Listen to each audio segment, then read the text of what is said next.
A young woman vanishes from a crowded carnival in 1993. Her bracelet found abandoned at 4:17 a.m. For 25 years her fiancé plays the grieving victim. But beneath his tears lies a chilling secret.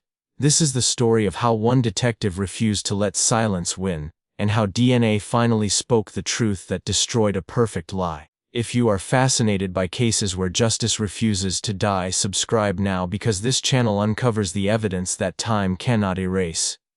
This is the case of Sarah Beth Thornton. October 26, 1993. The Baldwin County Fair in Fairhope, Alabama was celebrating its final night. The air smelled of fried dough and diesel fuel from the generators. Carousel music mixed with teenage laughter. Children screamed on spinning rides while parents clutched paper tickets. It was the kind of evening that should have created memories, not mysteries. Sarah Beth Thornton was 19 years old that night. She had honey blonde hair that caught the carnival lights and a smile that her coworkers at Patterson Fabrics always remembered. She wore a denim jacket over a floral dress, and on her left wrist was a silver bracelet with 3 small charms, a heart, a star, and a tiny carousel horse her fiancé had given her the previous summer. Michael Collins was that fiancé. 22 years old, confident, the son of the man who owned Collins Hardware on Main Street. Everyone in Fairhope knew the Collins family. Respectable, established. The kind of people who sponsored Little League teams and attended every town council meeting. Michael and Sarah Beth had been engaged for 7 months. The wedding was planned for June 1994. That October night, they arrived at the fair at 6:45 p.m. Witnesses later told investigators they saw the couple sharing cotton candy near the tilt-a-whirl. They rode the Ferris wheel twice. At 8:30 p.m. Several people noticed them arguing near the game booths. Nothing violent, just tense whispers and Sarah Beth crossing her arms. One witness, a woman named Dorothy Hayes, said Sarah Beth looked like she had been crying, but Michael kept smiling, touching her shoulder, trying to calm her down. At 9 p.m., Michael told investigators he needed to help his father close the hardware store. He said Sarah Beth wanted to stay at the fair with friends. He kissed her goodbye near the carousel. That was his story. That was the last time he claimed that he ever saw her alive. At 9:45 p.m. Sarah Beth was seen alone, walking past the carousel. A carnival worker named Eddie Suarez remembered her, because she asked him for directions to the parking lot. He pointed west. She thanked him and walked away, her bracelet catching the colored lights. She never made it to her car. By 11:30 p.m. Sarah Beth's mother, Carol Thornton, called the Fairhope Police Department. Sarah Beth had promised to be home by 11. She always kept her promises. Carol had tried calling Michael Collins. He said he had not heard from her since he left the fair. His voice, Carol later recalled, sounded strange, nervous. At 4:17 a.m. on October 27, a sanitation worker named Jerome Williams found Sarah Beth's silver bracelet lying in the grass near the back fence of the fairgrounds. The clasp was broken. There were 2 strands of blonde hair caught in the chain. There was no sign of Sarah Beth Thornton. Chief Robert Hamilton launched a full-scale search at dawn. 50 volunteers combed the fairgrounds, the surrounding woods, the nearby roads. Search dogs picked up Sarah Beth's scent near the back fence, then lost it near the gravel road that led to the highway. It was as if she had simply vanished into the October darkness. Michael Collins stood beside Carol Thornton during the searches, his face pale, his hands shaking.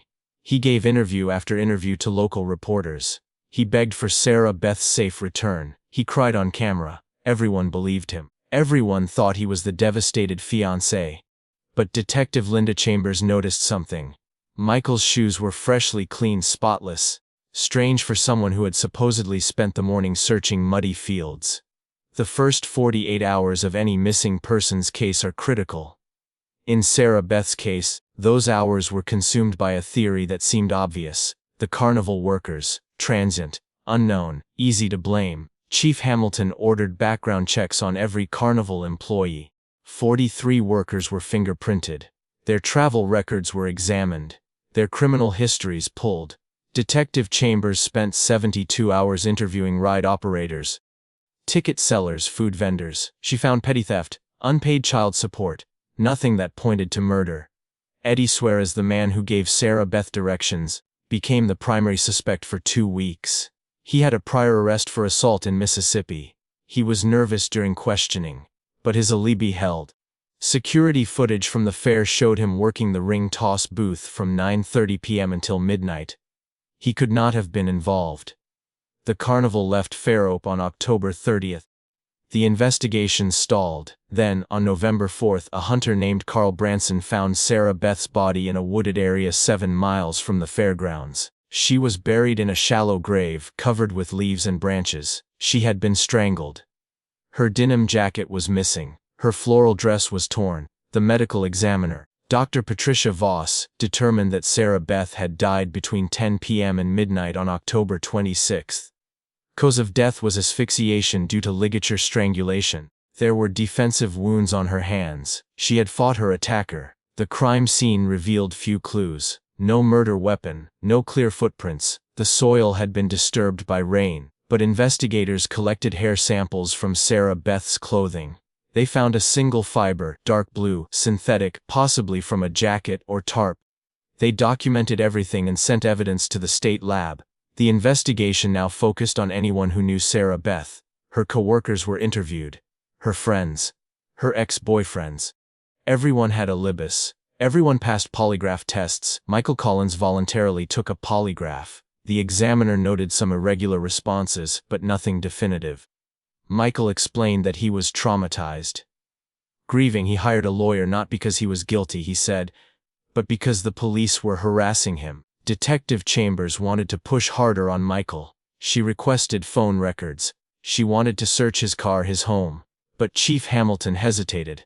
The Collins family had influence. The town was small. Without hard evidence, accusations against Michael could destroy careers. The case went cold. By 1994, the investigation had no active leads.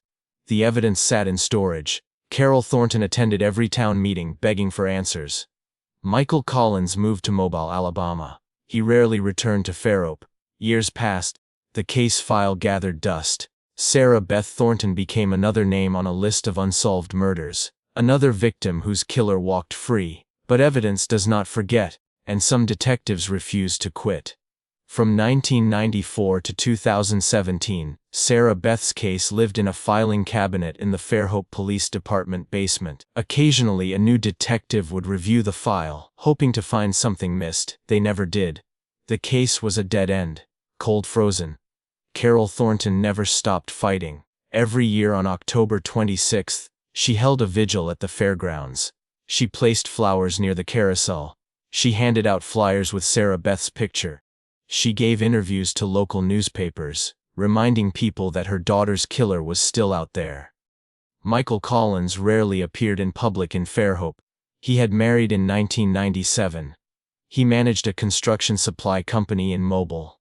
When reporters occasionally asked him about Sarah Beth, he said the same thing every time. He missed her every day. He wished he had answers. He hoped the police would finally solve the case. His voice always sounded sincere. In 2017, Detective Marcus Thompson was assigned to the cold case unit. He was 34 years old, methodical and stubborn. He had a rule. Every cold case deserves fresh eyes. He started reviewing files alphabetically. Sarah Beth Thornton was near the end of his list, but when he opened her file in August 2017, something caught his attention. The evidence logs mentioned VHS tapes. Security footage from the Baldwin County Fair. Detective Chambers had noted in her reports that the tapes showed nothing useful, but Thompson wanted to see them himself. He found the tapes in evidence storage. 3 VHS cassettes labeled dated, untouched for 24 years. He borrowed an old VCR from the department's storage room and watched every frame. Most of the footage was grainy and useless. But on tape 2 at the 8:42 p.m. timestamp, Thompson saw something. Michael Collins and Sarah Beth arguing near the game booths, then Michael walking away. Then, at 9:14 p.m., Michael reappearing near the back fence of the fairgrounds. Not at his father's hardware store. At the fair, he was carrying something dark, a jacket or a bag. Thompson froze the frame. The timestamp was clear. 9:14 p.m. Michael had lied.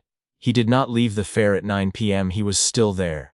Thompson requested the original evidence from Sarah Beth's case, the hair samples, the blue fiber. In 2017, DNA technology had advanced exponentially.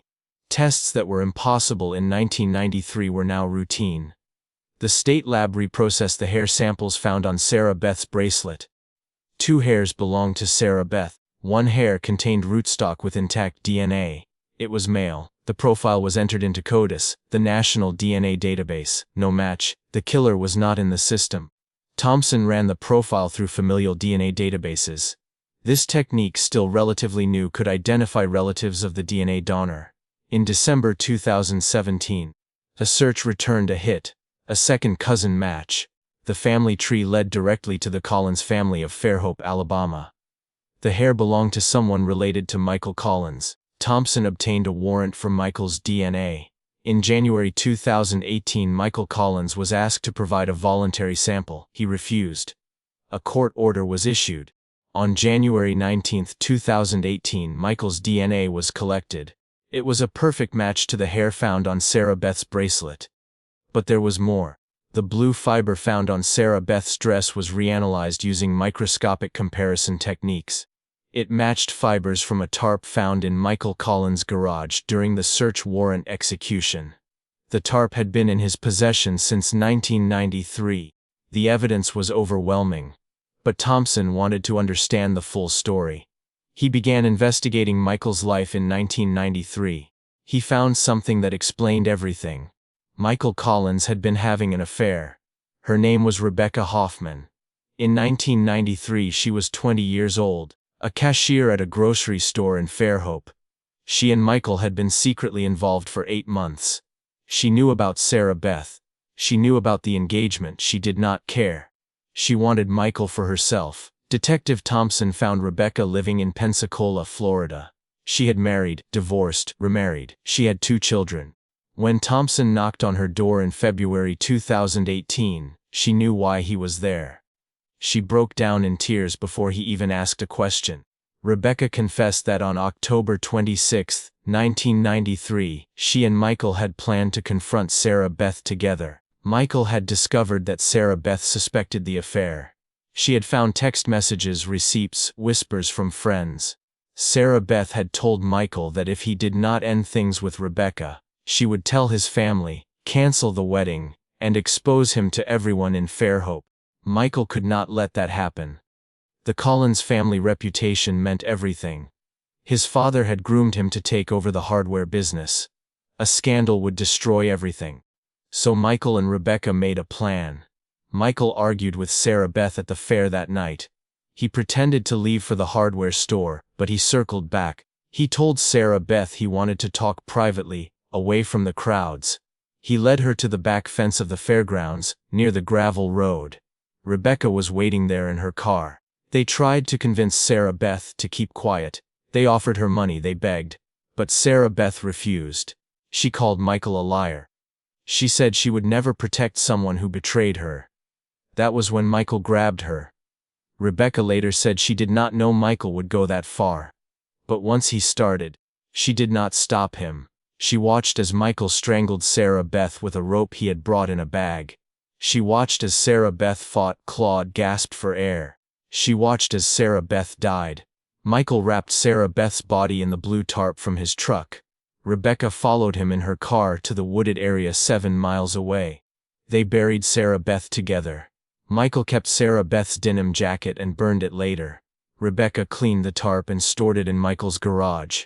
They made a pact. Never confess. If anyone asked, they barely knew each other. For 25 years they kept that pact. But in February 2018, faced with DNA evidence, Rebecca crumbled. She gave a full confession. She agreed to testify against Michael in exchange for a reduced sentence. On March 9, 2018, Michael Collins was arrested at his office in Mobile. He denied everything at first. But when prosecutors showed him the DNA match, the VHS footage, Rebecca's confession, and the fiber evidence, his lawyer advised him to negotiate.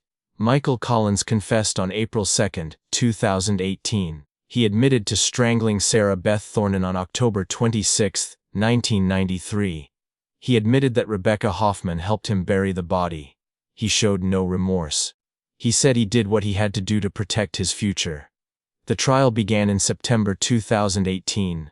Rebecca Hoffman testified for 3 days. She described every detail of that night. The jury watched her cry. They watched Michael sit emotionless at the defense table.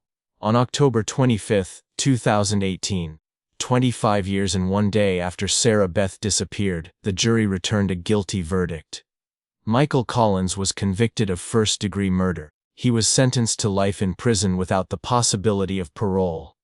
Rebecca Hoffman pleaded guilty to accessory to murder and obstruction of justice. She was sentenced to 20 years in prison. Carol Thornton sat in the courtroom and wept. She had waited a quarter-century for this moment. Justice had finally arrived. Detective Marcus Thompson stood outside the courthouse and said something that every cold case investigator believes. Evidence never lies. It waits, it endures. And if you refuse to give up, it will speak.